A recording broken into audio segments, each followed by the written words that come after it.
মেয়ে রোজ ভোর ৬টায় স্কুলে যায়।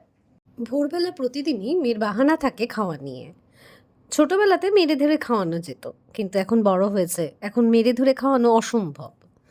তাছাড়া এখন আবার ডায়েটিংয়ের যুগ, খাওয়ার অনেক রেস্ট্রিকশন, টাইমও কম।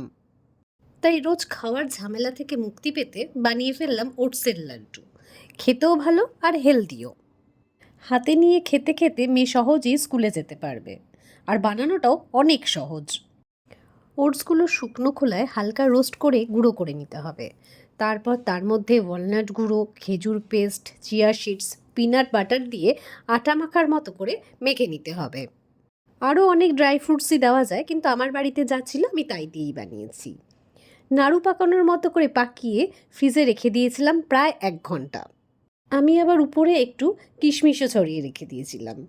যাদের সুগার আছে তারাও এটা খেতে পারে। ২-৩টে লাড্ডু খেলে পেট বেশ অনেকক্ষণ ভরা থাকে, মানে আমার মেয়ে অন্তত তাই বলে। এই লাড্ডুতে প্রোটিন আর ফাইবার থাকায় অনেকক্ষণ খিদেটাকে নিয়ন্ত্রণে রাখে। তাছাড়া চিয়া সিডস আর আখরোট স্কিন আর চুলের জন্যও ভীষণ ভালো। চটপট এনার্জিও কিন্তু আসে এই লাড্ডুটা খাওয়ার পরে। অনেক সময় আমাকেও অনেক সকাল সকাল বেরিয়ে যেতে হয় কাজের জন্য।